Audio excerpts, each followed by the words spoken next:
Welcome back, folks, to the WP-Tonic show. This is episode 384. We've got a great panel here. It's going to be a great episode. We've got some great WordPress stories. I know what's happened this week. Oh, the news has just exploded, listeners and viewers. So I'm going to let the panel quickly introduce themselves. Spencer, would you like to introduce yourself to the listeners and viewers? Hey guys, it's Spence from WPLaunchify.com. That was short. Sally, would you like to introduce yourself to the new listeners and viewers? Certainly. I'm Sally Getch, moderator of the East Bay WordPress meetup in Oakland, San Francisco. You can find me at WPFangirl.com. That's great. Morton, would you like to introduce yourself to the new listeners and viewers? Hey, I'm Morton from LinkedIn Learning. I have opinions about things. That's why you're here, Morton. That's fantastic. I like people with opinions. Chris, would you like to introduce yourself to the new listeners and viewers?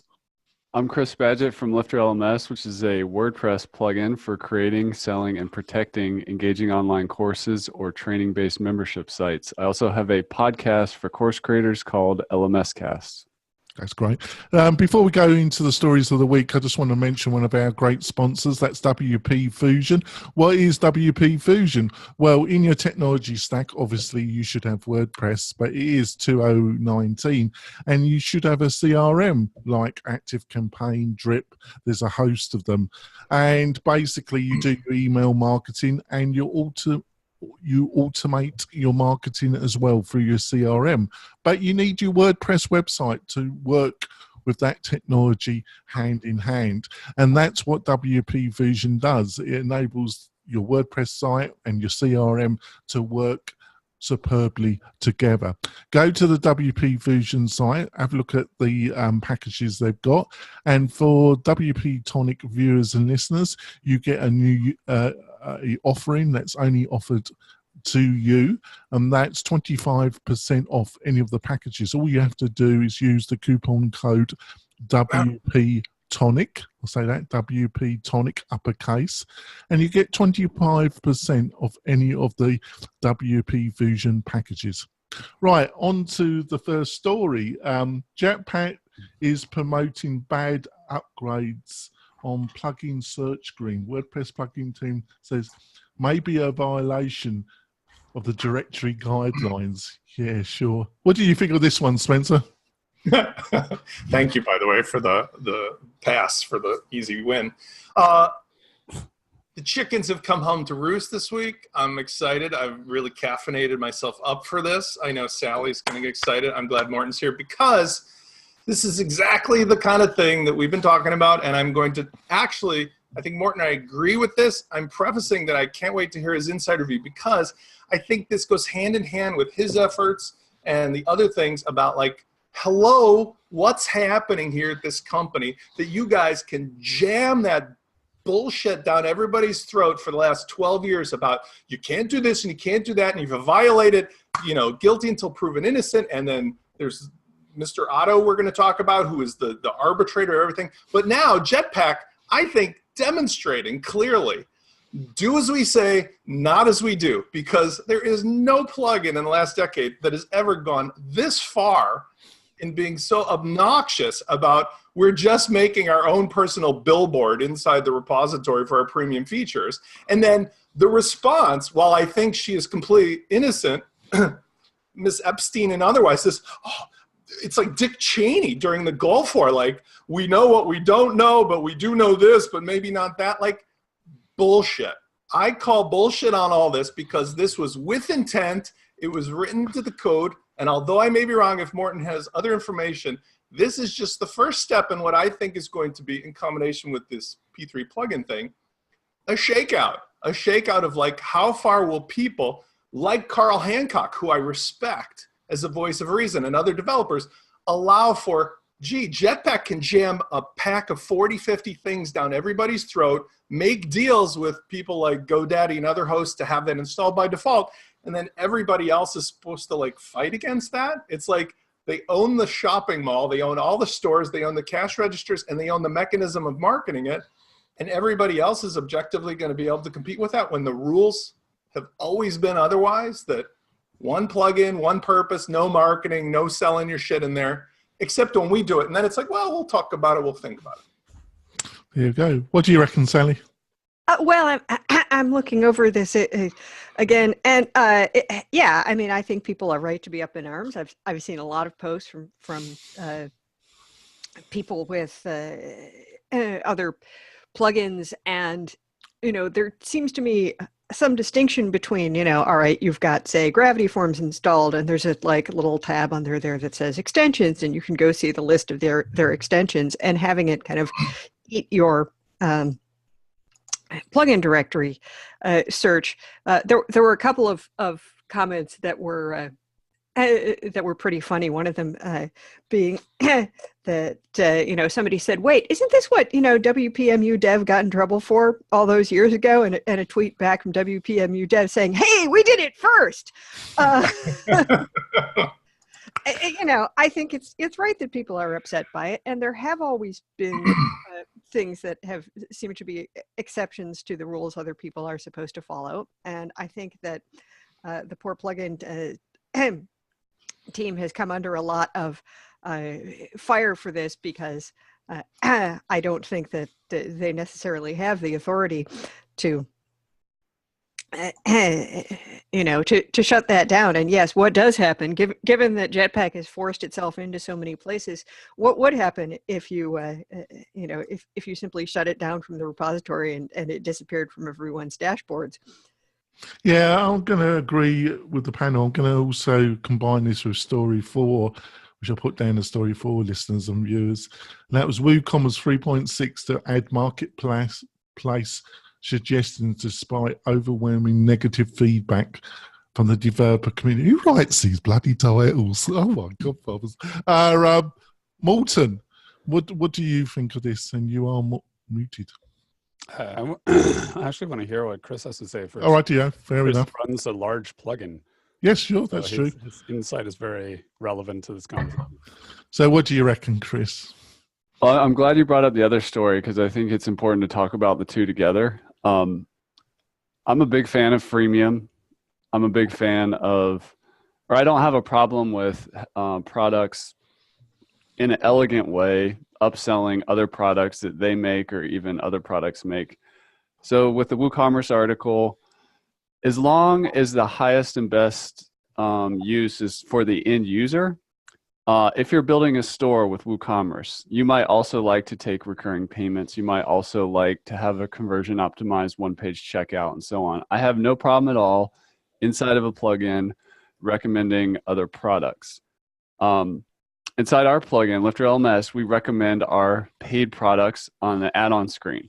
We also recommend products made by other companies like the sponsor of this show, WP Fusion, or like Affiliate WP. We literally promote those products inside our free products because it's a benefit to our community and we want them to know about them, because sometimes course creators want to have an affiliate program or they want to have integration to a CRM beyond what we provide.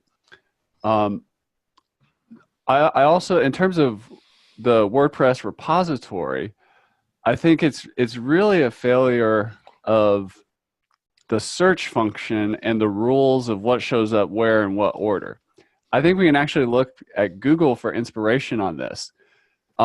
We talk a lot or occasionally about SEO on this platform.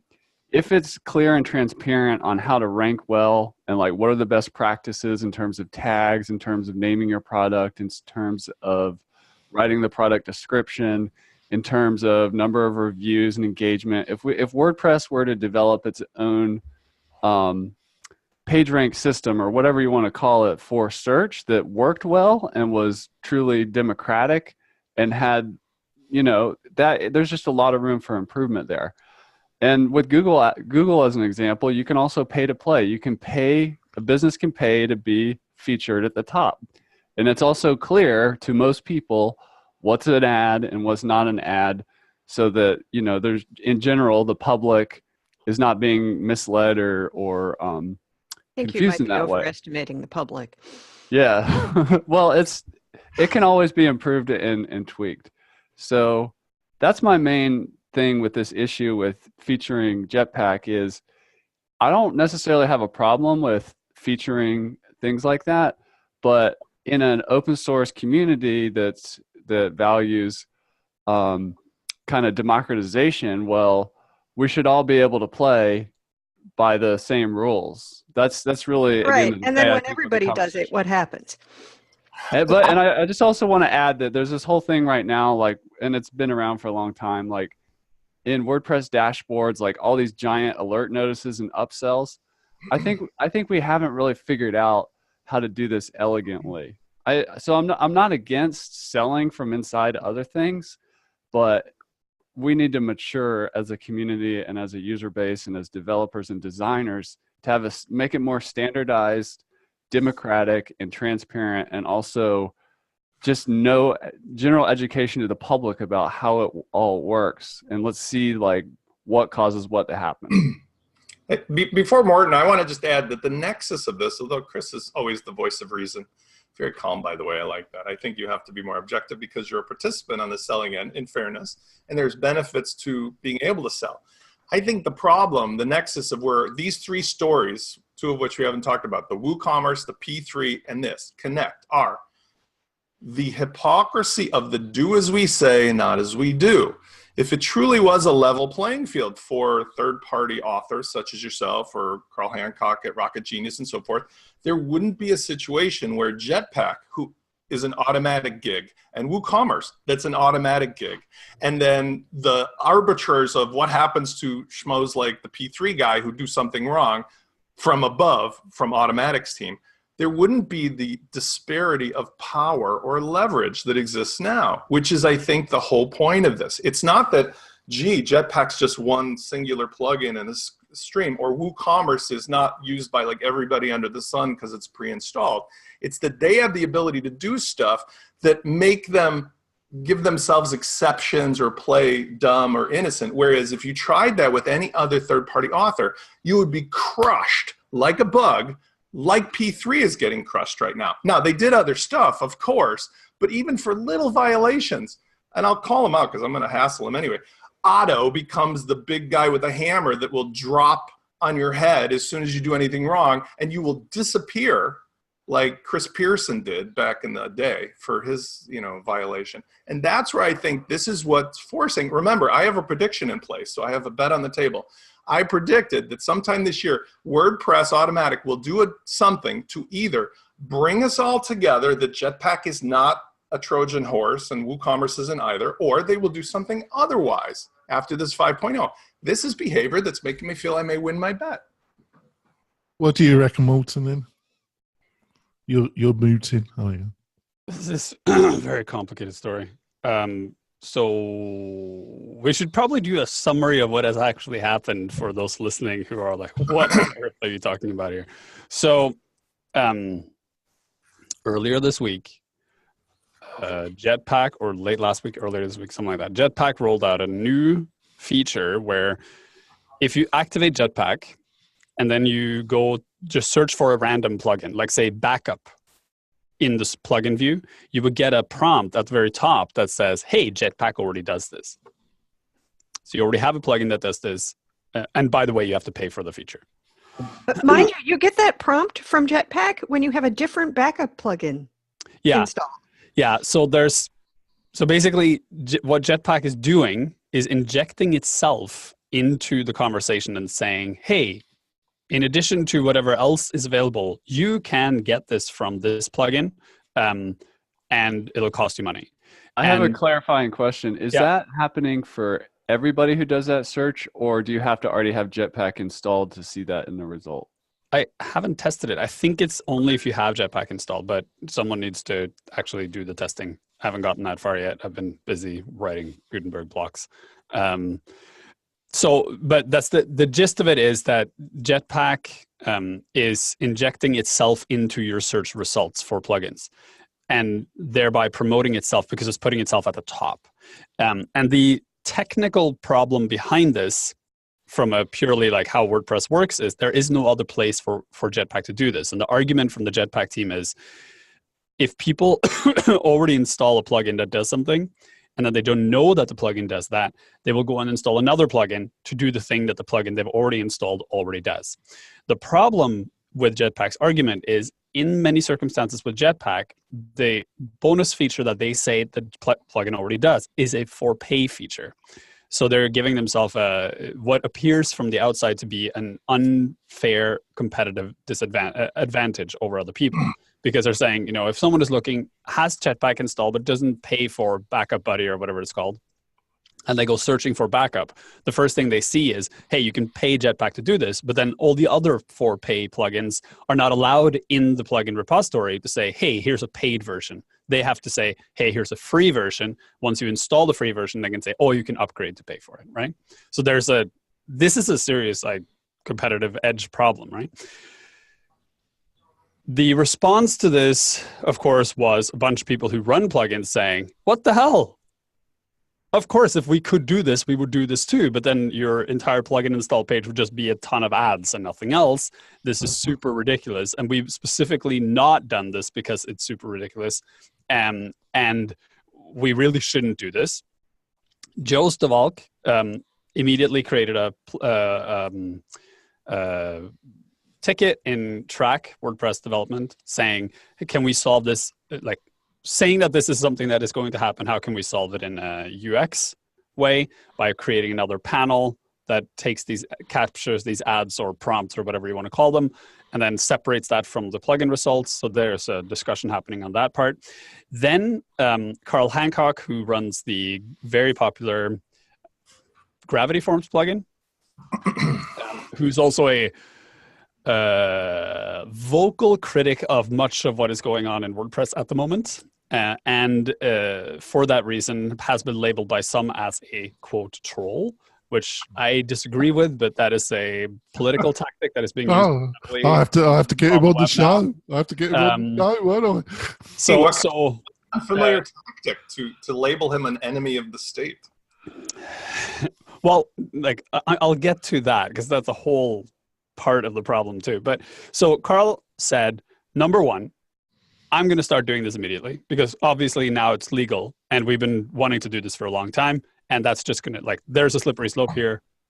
It's a disaster. I'm going to do it almost to prove that this is going to be terrible, right? And I'm not sure if he's actually going to do it or not, but he was basically saying okay, floodgates are open. Let's just go. And then the other thing he did was start looking for what could have possibly made Automatic think that this was okay. And he found a large discussion on GitHub. Let me just check because I have it open here. So this is it's a discussion on GitHub under the WP-org-plugin-guidelines, under the WordPress organization, under WP-org-plugin-guidelines. That's quite old. It's from September last year, which addresses this kind of issue by changing some of the wording within the plugin guidelines. And he picked up a change where if you read the wording of the change in the context of what has happened now, it's very easy to see how if someone from Automatic or some other company read that possible change and then said, I want to do this, they would see that change as a permission. He posted that. A bunch of people said, that's outrageous. I retweeted it, or I didn't. Well, I said, based on this statement, this is not a good path forward for WordPress. And then a bunch of people piled onto that and said, no, this is not good for WordPress. And then a bunch of other people said, why would you bring up an issue that has been closed already? This is an issue from September last year and it was already closed. And at that point, the conversation split. So then you have a bunch of people talking about the issue and a bunch of people talking about you are now either A, being a troll, or B, attacking the people who are moderating WordPress plugins, or C, just being ridiculous, or D, promoting some sort of conspiracy theory against Automatic or whatever. And this is what happens to a lot of conversations online, not just in WordPress, but in general, that you get to a point where the conversation stops being about the issue and starts being about people trying to divert from the issue by in all the different aspects of it, try to divert from the issue by making it ad hominem or by creating an appearance of someone being unfair in their conversations. And at that point, I'm like, okay, there's no point in having this conversation anymore, because now it's just going to become a name calling and yelling, which is unfortunate, because this is actually a really important conversation on two fronts. Like, there are a bunch of different conversations that could be had about this, but from my perspective, there are two things that need to be discussed. One is specifically, this is now a thing that's happening in the world, the plugin advertising thing. So like, the cat's out of the box, the genie's out of the bottle, the floodgates, whatever. At this point, we as the WordPress community need to decide, how do we want this to work going forward? And we need to approach this not from the perspective of, this has already happened, so now we have to design a solution around it. We need to go back a few steps and say, what if we were to, like, what is the core problem here? If the core problem is you have these hodgepodge plugins that do a million different things, how do they then notify people, you've already installed a solution for this, you don't need to install another solution for this, because now you're doubling up your efforts. Antitrust for plugins. Well, break them up. The immediate obvious solution, which funnily enough, both Jeremy felt and I published on Twitter at the same exact time yesterday, was just don't have hodgepodge plugins. That's the solution. It's an obvious solution. Just don't do that. Don't have a plugin that does a million different things and it's not clear to the user what they do. But If you want to have a hodgepodge plugin, in my opinion, that is entirely your responsibility to ensure that people understand what that plugin can do. But if we ignore the hodgepodge plugin problem, how do we solve the problem of people not understanding what their current plugins do, so they keep piling on? Like, I've seen people have like 15 different fancy box plugins installed, even though they only need one. So how do we solve that problem in an effective way? To get to that question, we then have to know, what is the long-term thinking around how the plugin repository should be working? What is the long-term vision? There is none, right? That's when we get to, and then there's also a question of who makes those decisions and how are these conversations surfaced to the community? Because one of the critiques that came against Carl and other people who brought up that PR was, why do you suddenly care about this now? And if you weren't a troll, you wouldn't like suddenly drag something up that happened a long time ago, and you're just being ridiculous. And the answer to that is quite simply, there are so many conversations happening in so many different places. Like, this conversation isn't happening on Slack. It's happening in some random GitHub repo underneath another repo. So unless you are deeply involved in that specific issue, you would not know the conversation's happening. And that conversation then gets only input from the people that are deeply involved in it. Therefore, the results or the decision is skewed by those people, and you don't have an open dialogue, or you have it technically open dialogue, but no one is actually partaking in it. Which brings us to governance. This is actually a governance problem. This is a problem with unclarity from leadership. I mean, seriously, leadership has said nothing about Pipdig, Jetpack, anything. Total silence. There is no direction coming from anywhere. But it's also a question of how these decisions are being made and surfaced, and who is part of those decisions, and how the community gets insight enough into those conversations that they can know, oh, this conversation is happening. It doesn't impact me in some way. Therefore, I should be part of this conversation. So there's a bunch of more complex issues here that go outside of this particular issue that need to be addressed. And that's why the WordPress governance project exists. That's why a lot of people are against the WordPress governance project, simply because they don't want someone to come in and say, hey, we shouldn't have this conversation. We need to roll back and have a different conversation first. So put this on ice until we've solved how to do this. And if you are listening to this, if you are enraged by this issue on any side, whether it be that you think the whole issue is bullshit, or you think that this is something that shouldn't happen, or you have a problem with who did it or what was said, or anything like that, you should take part in the WordPress governance project and help figure out how we do this in such a way that these decisions are made transparently and people feel like they're part of that decision-making process, and we make better decisions for WordPress as a community. The end. So, just... that was very long, I'm sorry. Yeah, no, but it was full of fact. So thank you for that background. So, Chris, there's somebody that could be argued has a kind of Swiss Army learning management system plugin. Do you think that was the best decision, Chris? It still solves the problem. It solves a complex problem in the same way that WooCommerce solves a complex problem for a particular type of user. A Jetpack is more of a general website building tool. So I see them as kind of in different categories, although it is, they both do a lot, but not necessarily for the same user. I want to bring up some comparative to, do you guys remember back in the day how when you installed Microsoft Windows that it forced like 8 billion things onto your desktop and you had no choice about it? And it reached probably its heyday when they realized that people were maybe avoiding it for that reason.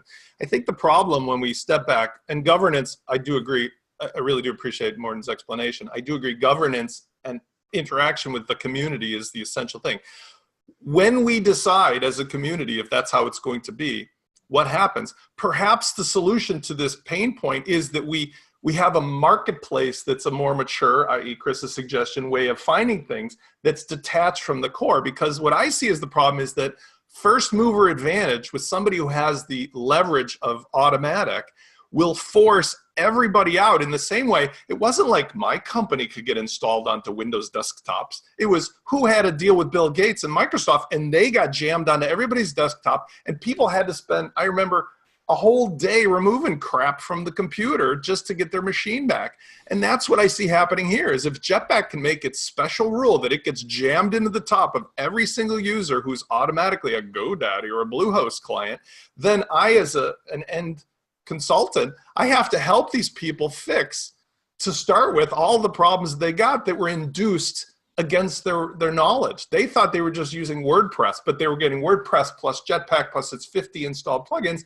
And then I also find like, why are you using this backup thing? Why are you using this? And they're like, I don't know. I just thought I had to because it was there. Wrong. It's just wrong. And it's worse when they play stupid and dumb in the same way that our politicians around the world are in bed with various oil companies and all that kind of stuff, because everybody can see it transparently. Then to go and use the hitmen that I want to come back to in the meantime, maybe by burying through obfuscation and various GitHubs instead of right on the homepage, but to have Otto and the rest of the gang just banging people on the head when they raise the topic in public, either in the forums on WordPress, in a plugin repository, wherever it may be. And then if you are dumb enough to make the one mistake to get on the bad side of one of these hitmen, you're gone, you disappear. And I think that's the troubling thing, because once the people who are making plugins that aren't working for automatic feel the pressure, there's really only two choices. It's either I go away quietly with my tail between my legs and I lose, or I have to get together with people like Carl Hancock or others who are, hey, let's move this whole thing over to a fork and be done with it. And maybe we'll take WooCommerce with us, because the WooCommerce thing is just, in my opinion, a more nefarious version of the same thing.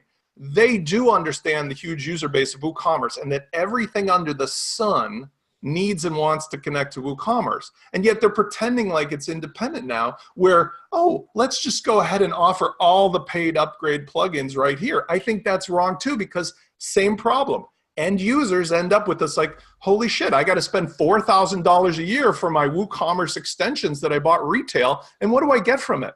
Has anybody recently ever tried to do a ticket on WooCommerce? It's like sending a note to Santa Claus and waiting for a response. There's just no possible way that they're getting the value out of that price. It's just bullshit. I call bullshit, and I pledge here that I would like to participate in the governance project, and I am on the side of Carl Hancock. I'm not on the side of the P3 guys, but I understand that when you're in a guerrilla warfare kind of a situation, that there was probably some motive there. By the way, we'll talk about that story. I think GoDaddy has something to do with the P3 plugin and that bullshit in there about them attacking Bluehost customers. Totally different P3. Well, whatever. Pipdig then. I keep saying P3, but I thought it's a P3 performance plugin. Isn't that Pipdig's? No, the P3 performance plugin was GoDaddy's. Pipdig is like Pipdig Power Pack or something, and that's why. Because they had their own, when I looked at the link today, they had their own problem. But the Pipdig theme and plugin, same issue. When they, we'll talk about it in a second, when they showed the code and it was specifically written with a conditional statement that, like, if you're a Bluehost customer, put a badge on it that says, is your hosting slow? That's the kind of bullshit guerrilla tactic stuff that happens when you're forced into a corner as an author, or in the case of, let's say, if there is an influence of some other, host behind them, that they feel like, well, if Jetpack can do their thing, we'll do our thing. And it makes it a mess for everyone. Can I add one tiny little... quickly, because I want to go for the break. So historically, the plugin repository management has been extremely aggressive. So like Dale Mugford, who used to run the WP Touch plugin, has a lot to say about this. And he also pitched into this conversation quite a bit because they got banned for doing things that everyone is doing now all the time. So there is like a moving goalpost thing happening in the plugin repository where people, someone pushes the edge and then gets banned, and then 6 months later, someone else does the same thing and no one says anything, right? And that's just how things evolve. The problem is, if you don't have a structure in place or a long-term vision in place, you just end up endlessly moving the goalpost. And the question, one of the underlying questions here is, who gets to move the goalpost? Because if you want to be all conspiratorial about this, you could say, it looks like someone at Automatic read the proposed text that was coming into that conversation and then went, ooh, here's an opening that we can take advantage of, right? But I don't think that's what happened, but it can look like that. And because there's no long-term vision, it's impossible for people to know what is actually happening. Right. We're going to go for our break, folks. It's going to be a lively discussion in the second half. Don't miss it. We'll be back in a few moments. We're coming back. We've discussed Father Christmas, the benevolent dictator, his henchmen. It's something like Richard III, isn't it? Well, I've changed like Julius Caesar or our current administration. It's more like that kind of shenanigans. It's like, at a certain point, respect for the community and respect for the knowledge of like people who are here and built stuff is gone. I mean, you're treating people like morons is basically what I see this as, because there's no possible way these two moves could not have been thought through. The WooCommerce move and the Jetpack move. These are just provocative and induced by whatever the motives may be. And yes, I do agree though that the problem is that there's like everybody's throwing their hands up like, hey, I was just along for the ride. Like there's no rules that like talk about the scenario. But now that we're here, I think we have a fork in the road opportunity, again, alluding to what was just said by Morten, that we can either address it as adults and as common sense, mature, smart people, or we can I see where you're coming from. I just don't think the benevolent dictator isn't a fool. And it might go the way that you're hinting and other people have hinted. But the real power of WordPress is its third-party developer community. And I think the benevolent dictator is quite aware of that. And he would be extremely foolish, unless he's really totally forced to go down that path, to jerk off the third party. You're saying he's going to ignore it and let it just fall where it may? Or what are you suggesting? It's a bit like, if you're a libertarian and the benevolent dictator is a bit of a libertarian, you probably think let the fittest survive. Let those that can make the most noise and and I'll keep out it and I'll see how this plays. But I don't think he's any fool. But he is the benevolent dictator, isn't he? This face facts. It is what it is. He's made it quite clear. He is the one that makes the decisions. It's really quite simple, really, isn't it? WordPress Lite, the new version with nothing installed but WordPress. Right, on to the next. I'll change the order again a little bit. I want to talk about this On Health, WordPress and Tough Decisions by Carol Olinga. Am I pronouncing that correctly? Yeah, Olinga. Sally, what did you think of this particular post? Oh, I caught a silence. Your mic's muted. You're muted. There. Okay. Yes, there was a train going by and I muted the mic. This seems like one of these situations where it's kind of overdetermined. That health issues or personal issues by themselves could force a person to step down from taking an active contributor role, but then in a lot of ways the more disturbing part of the story is where she talks about, first about how, wanting to contribute is, it's great. And it's also incredibly debilitating. But then there was the sort of, and this year we're going to ignore you part. And, I wasn't there. I don't know all of the details. I don't know anything other than what was in this story. But that's more disturbing to me in some ways, because there's Can you imagine them saying that to me and my response? Can you imagine?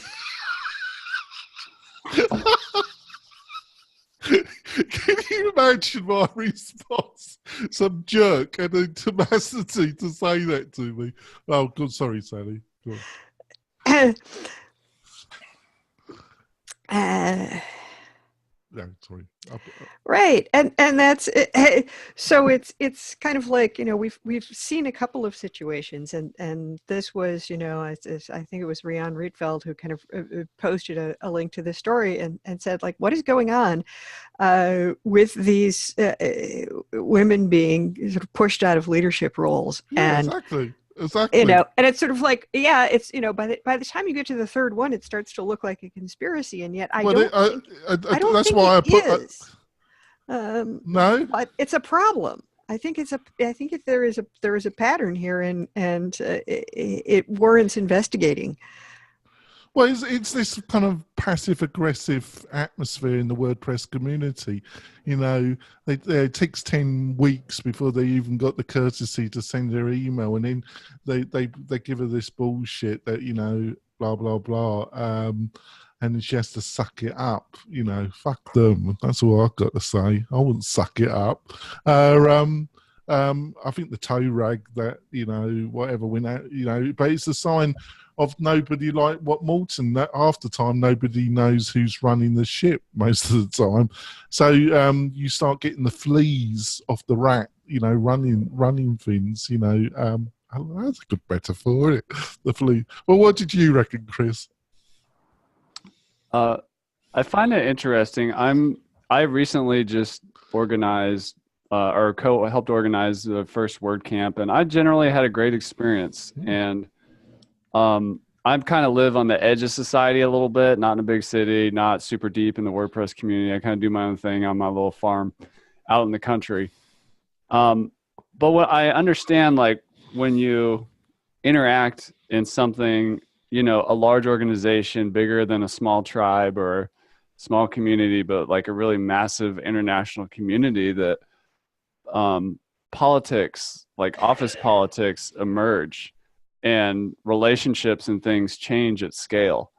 And in my experience, I've had good experience. I know I'm a white male. So at the end of the day, what I got from this article is I think it is healthy, just like with Corey Miller and everybody else who's bringing mental health into the conversation. How people, she's being open about the depression that comes with the health issues she's struggling with, and also her feelings around not being respected in her community and stuff like that. And I think it's really important to have an open, honest conversation around that.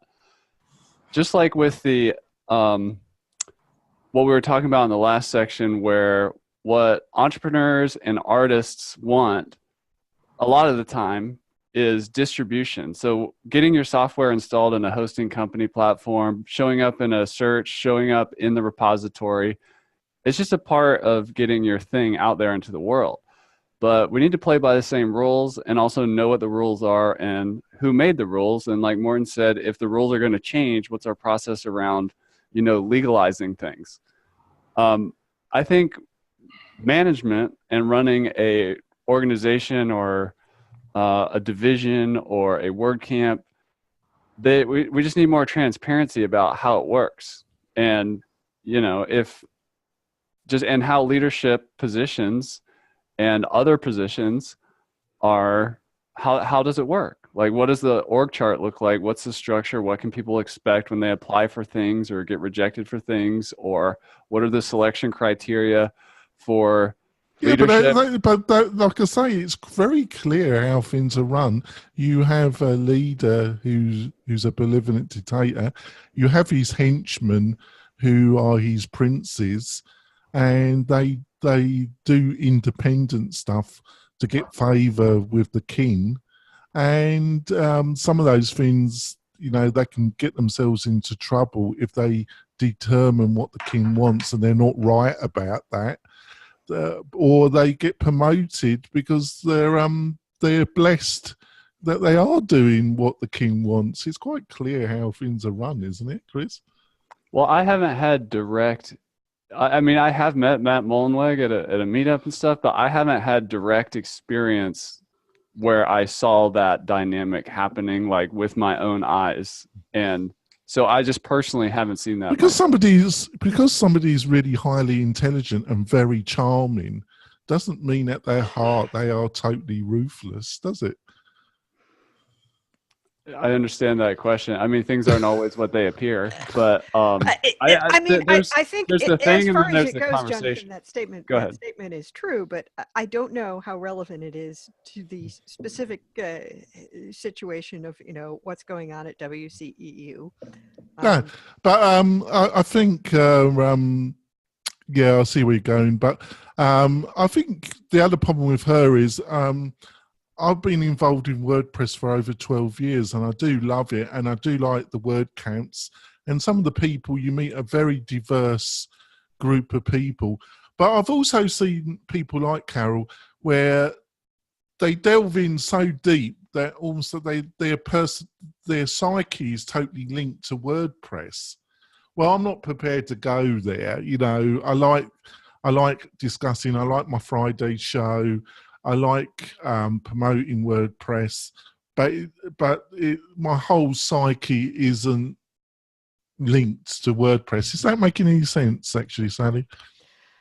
It does, except I think there's one thing that you may be missing here, which is that if you are ill and you have very limited resources and you put quite a bit of your time and effort into one particular area, the likelihood of there being anything else left to have a life with really drastically decreases.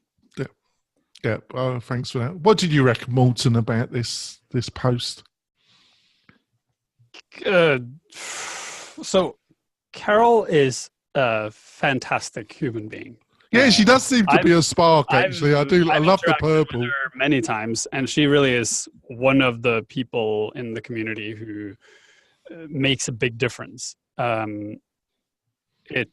This story saddens me on a personal level because it means I won't run into her at events, which is really bad. I think her having to step away from the community for any reason is a loss to the community. If we look at this and say, if you ignore the physical health problems, the conversation she's bringing up around mental health is something that's happening in the whole community, not just WordPress, but again, the whole web community. I think that, and the tech community in general, like mental health has been overlooked by our community for a very long time because of this constant focus on working hard and working on weekends and working at night and working 98 hours a day and just work, and that's how you measure your quality. Is if you're not working on a GitHub pull request while eating dinner with the computer stacked on top of your child, you're not really working in the tech industry and you're not worth your salt, right? There has been a very startup mentality in the web community and the tech community in general that is super damaging to mental health, and we're paying the price for it now. I mean, a lot of people, myself included, in the WordPress community have spoken out about this and are taking a step back simply because we need to clean up our own mental health and clean up our own lives. And what we're going to see more of is people having to take a step back. What we're also seeing more of is people who've been in positions for a very long time who have met the wall. And that can spill over into any type of critique that is leveled against something they have touched is perceived as critique of or a criticism of them personally, which results in people lashing out at you see this every time there's WordPress controversy. There are some people that are been around for a long time that feel like they're personally attacked for things that they're not personally attacked for, but they've become so entrenched in the product that they're not. For them, there is no clear line between. Yeah. That's not what's happening here. No. Carol is not entrenched in this to the point where this is her personality. Carol had a job where she was responsible for doing that, for making that appear to be the case, right? She was an outreach person in the community who was supposed to go and, liven up the crowd and make people interested in WordPress and she did an amazing job at that. And that's also why her stepping away will have an actual impact on the community. A lot of people, if I step away from the WordPress community, people feel like, oh, a lot less noise, right? But Carol actually had a direct impact on real people at events in a very significant sense. And I'm hoping that at some point she'll be able to come back and continue that work, probably in a reduced role so that she has more space for herself, but still, or that she can help other people take on that role and lead a team or something like that. As for the other conversation, which is the whole WordCamp EU thing, I feel like there's large parts of that story that are unclear and untold, and therefore it's very hard to say anything meaningful about it other than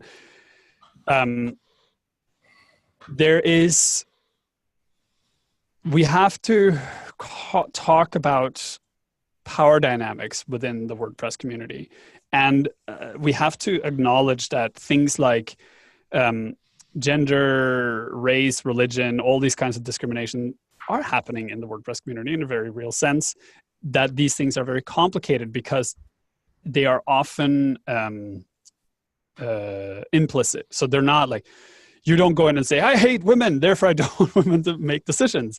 You don't even go in and say, I think women are emotional and therefore don't make good decisions. It's more like, over the past 20 years, you watch TV, and in all TV shows, all women who work in any kind of leadership position end up having some sort of emotional, romantic relationship with something else, and it always ends up in chaos. And then you think, well, to avoid that potential disaster, we're just not going to have, so many women in leadership, which is cultural problem of deeply entrenched misogyny, right? So, and that goes for women, it goes for race, it goes for religions, it goes for all sorts of things. That's right. We're not going to hire women because they're just going to have babies and leave. Yeah. Which is, these are deeply entrenched cultural things that take time to deal with. And the best way to deal with it is to explicitly address them at all times. To say, instead of saying, we're going to make sure that we have diversity, actually set goals for diversity, actually combat the issues, right? And I remember early on when the WordPress, the WordCamp EU leadership group was put together, there was a lot of criticism around, there was just men, which is very strange. I don't know if they changed that. I haven't been following, but there was a lot of conversation around that. And I know that there are people within the WordPress community, and I'm not talking about this event specifically, I'm just talking completely general. I know there are people in the WordPress community who feel like talk of diversity has gone too far, that people who are pushing diversity as an agenda are pushing a very specific political agenda, and that they are distracting from the overall conversation. Those people are wrong, but they have opinions. They might be in positions where they have power to enact that kind of thinking onto the community, and then it becomes a problem. And just because of historically that being the case, there could be a reason for people to see what Carol is saying and saying, oh, that's probably what's happening here. Whether or not that's the case is impossible to say without having more information. But seen in light of, her exit plus other people's exit, it becomes difficult to not say there's something going on here with women in leadership positions. And the only way to address that is to actively show there is nothing going on here by being transparent about this decision making. Again, we're coming back to transparency, communication. The thread that runs through all of these conversations we're having today is lack of actual transparency and lack of addressing the issues from leadership, right? Yeah. There's no one from leadership stepping in and saying, this is what happened, or saying, this is the goal, or this is how we're going to move forward, or this is bad, we should deal with this, or anything. There's just like dead silence. If I don't say anything, it'll go away on its own. Yeah, I agree with you there. Thanks for that. I thought that was fantastic. I'm going to cut the final story because I don't want this going too long. Let's go to the tips and picks. And I've chosen Affinity Photo. And what is Affinity Photo? Well, if you're having to edit some photos, but you're not a graphic designer, and you don't want to contribute to the billions of dollars that Adobe are making from their cloud licensing platform, you can buy this, and it's a pretty good photo editor. It works on the Mac and the PC, and it does the job, and I use it every day, and I've become a bit of a fan of it. So that's Affinity Photo. It costs about $49, one-off purchase, and it will work with Photoshop native format files and a lot of other different formats, and in some ways I think it's more powerful than Photoshop. Sally? I use their Affinity Designer. I was paying for Photoshop anyway, but I'm not going to pay for the whole package for the those occasions when I need something that does vectors. And how have you found it? I like it. I mean, I was never a sophisticated user of Illustrator, but if I need to, edit and output SVG files, which one does often enough, it works quite nicely for that.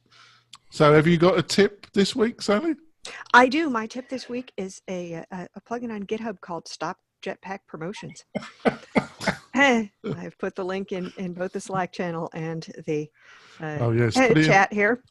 Yes, if you can put them in both panels, that would be helpful, or definitely in the Slack channel. Spencer, have you got any tip or service or anything you want to put light upon? I think next week will be part 2 of this conversation that we ran out of time with today. Robot Ninja is, if you happen to use WooCommerce for its capabilities, other than its advertising its own plugins, it is a way that you can set up automated testing so that your clients and yourself can actually see that the process is working smoothly before you go too far down the road of live. So it's really helpful from that standpoint. It allows you to set up scenarios and then document what's going on in a way that if there's a difficulty, you can share it with the client and get to the bottom of it. So very handy. That looks super useful. Yeah. It is. Morton, you got anything you want to put light upon? Can I recommend a book? Go for it. Do whatever you like. Okay. So before I say the name of this book, this is not in any way a subtweet or commentary on any of the conversations we've had so far, nor any suggestion of any recommendation of what should be done in the future or anything like that. The book is called... It's because I'm listening to it right now, and it's actually really interesting. It's called The Royal Art of Poison. Filthy Places, Fatal Cosmetics, Deadly Medicine, and Murder Most Foul. The reason why it's interesting is because it's a historian who goes back in time and actually looks at all these claims of royalty being poisoned over the last 5, 6, 7, 800 years, and whether or not this is actually the case.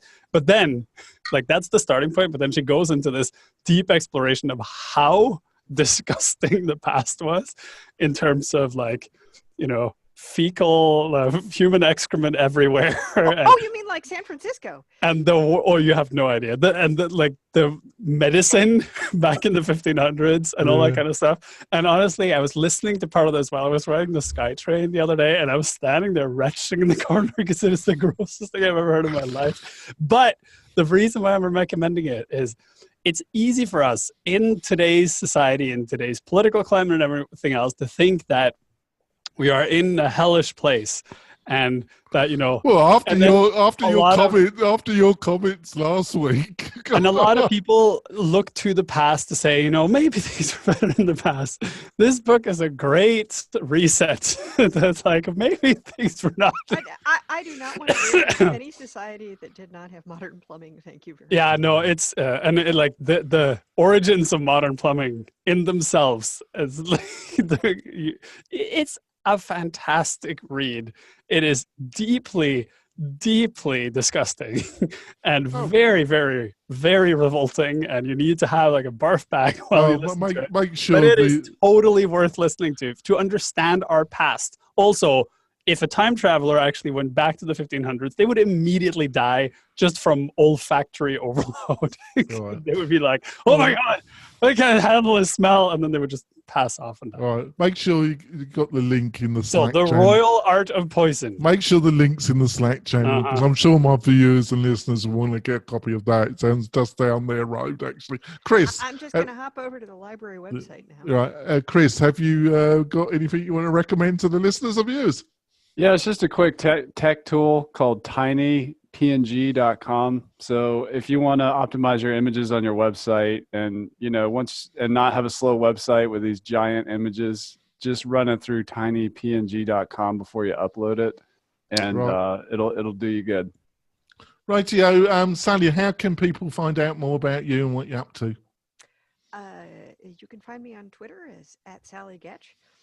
You can find me in the Genesis WordPress Slack community, and you can occasionally find me on my own website at WP-Fangirl.com. Spencer, how can people find out more about you and what you're up to? I just got hired to be the marketing consultant for Jetpack.org, if you want to find me there. Or at WPLaunch5.com.